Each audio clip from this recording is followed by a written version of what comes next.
Hello my dear students, फिर से आपका स्वागत है फिजिक्स की क्लास में। और हम आज से स्टार्ट करने वाले हैं क्लास 12th का चैप्टर नंबर 1 इलेक्ट्रोस्टैटिक। और इलेक्ट्रोस्टैटिक के हम केवल वही क्वेश्चन देखेंगे जो एग्जाम पॉइंट ऑफ व्यू से, बोर्ड पॉइंट ऑफ व्यू से बहुत ज़्यादा इंपॉर्टेंट है। ओके, हम पूरे चैप्टर में से 10 to 15 क्वेश्चन सिलेक्ट करेंगे और उन क्वेश्चन का ही सॉल्यूशन देखेंगे, ताकि लास्ट मोमेंट पर हम इम्पोर्टेंट कॉन्सेप्ट को ज़्यादा फोकस कर सकें। इससे बोर्ड एग्ज़ाम में हमको बहुत ज़्यादा फ़ायदा मिलेगा, क्योंकि हम लास्ट मोमेंट की प्रिपरेशन में जो इम्पोर्टेंट कॉन्सेप्ट है उनकी ज़्यादा बात करने वाले हैं। तो ये वीडियो लेक्चर्स आपके बहुत ज़्यादा हेल्प करने वाले हैं। और हम सबसे पहले क्वेश्चन एग्जाम्पल का 7.1.7 क्वेश्चन देख रहे हैं। ओके, जिसमें हमें कूलम्स लॉ से रिलेटेड कॉन्सेप्ट का पता चल रहा है। ओके, हमको पता है कूलम्स लॉ क्या होता है। कूलम्स लॉ होता है कूलम्स लॉ कि अगर दो फोर्स चार्ज, एक है Q1 और एक है Q2, और वो r डिस्टेंस पे रखे हैं, तो इनके बीच में लगने वाला फोर्स जो होता है वो होता है K Q1 Q2 divided by r square.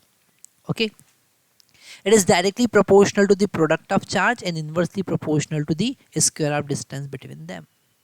Okay, and the nature, attractive or repulsive, the nature of force will depend on the polarity of charge.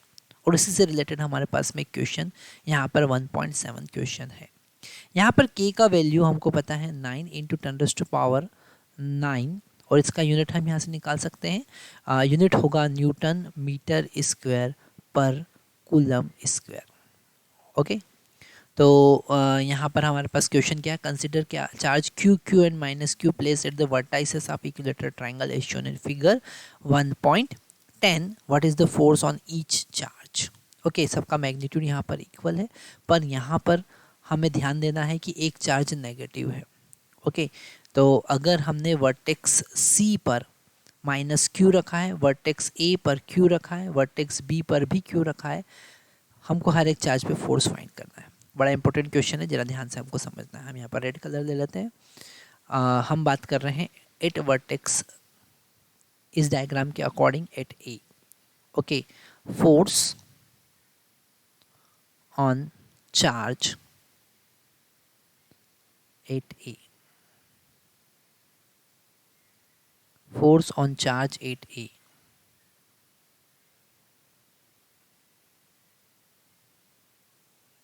तो यहाँ पर माइनस क्यू चार्ज रखा हुआ है, यहाँ पर प्लस क्यू चार्ज रखा हुआ है, यहाँ पर भी प्लस क्यू चार्ज रखा हुआ है, और साइड यहाँ पर एल दे रखा है। लेंथ कितना दे रखा है, एल। तो हमने इस वर्टेक्स को कहा सी, इस वर्टेक्स को कहा ए, इस वर्टेक्स को कहा बी।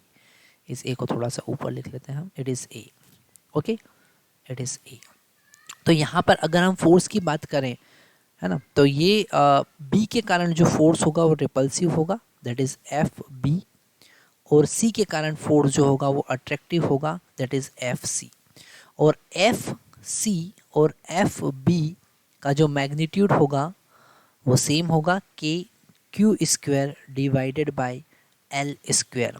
ओके, दोनों के बीच का एंगल कितना हो गया, अगर ये एंगल 60 डिग्री है तो ये एंगल 120 होना है। और यहाँ पर आपको एक बात याद रखना है कि कॉस 120 डिग्री माइनस 1/2 होता है। तो नेट फोर्स अगर हम निकालें तो resultant force R is equal to, दो फोर्स के रिजल्टेंट का फार्मूला हम लगाएंगे, F C square plus F B square plus 2 FC into F B into cos 120 degree. दोनों का वैल्यू इक्वल है, एफ सी एफ बी और एफ सी एफ बी का वैल्यू इक्वल है। कांस्टेंट हम बाहर ले सकते हैं, K Q square divided by L square. Root में हमारे पास मिलेगा 1 + 1 - 2 इंटू 1/2, क्योंकि यहाँ पर cos 120 की वैल्यू हमने पहले ही -1/2 बता दिया है, तो ये कैंसिल हो जाएगा। यहाँ पर 1 से 1 भी कैंसिल हो जाएगा। रिजल्टेंट फोर्स हमारे पास में आएगा के Q square divided by L square. This is the resultant force on A, resultant force on A. Okay, अगर हम बात करते हैं रिजल्टेंट फोर्स ऑन बी, तो ए और बी का केस बिल्कुल सेम है, तो resultant force on B will be same as A, that is KQ square divided by L square. Okay, due to symmetry. Due to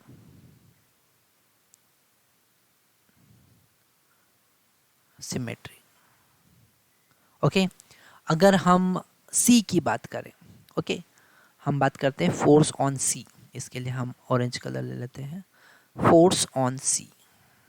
force on C. अगर हम C की बात करें तो यहाँ पर F due to A is equal to, जैसे हम यहाँ पर बात करते हैं, इस C की बात करते हैं तो A के कारण फोर्स और B के कारण force, F due to A F due to B का मैग्नीट्यूड इक्वल होगा. कितना होगा? KQ square divided by L square पर एंगल होगा 60 डिग्री. कितना होगा? 60 डिग्री. तो हम वापस से यही फार्मूला यहाँ पर लगा सकते हैं. ओके, हम रिजल्टेंट का फार्मूला यहाँ पर लगाएंगे. R equal to root FA square plus FB square plus 2 FA FB cos 60, और cos 60 का वैल्यू होता है 1/2. ओके, तो यहाँ पर अगर हम इसे और आगे सॉल्व करेंगे तो रिजल्टेंट हमको मिलेगा, ये सारे कांस्टेंट एक कॉमन आ जाएंगे, KQ square by L square. In the bracket हमको मिलेगा 1 + 2 इंटू 1/2. फिर से 1 बच जाएगा, मतलब फाइनल आंसर हमारे पास में आएगा KQ square divided by L square into √3. That is the resultant force on C. Resultant force on C. Okay, तो ये क्वेश्चन बड़ा इंपॉर्टेंट है, बोर्ड पॉइंट ऑफ व्यू से बहुत इंपॉर्टेंट क्वेश्चन है. इस टाइप के क्वेश्चन एग्जाम में आने के चांसेस बहुत ज़्यादा हैं.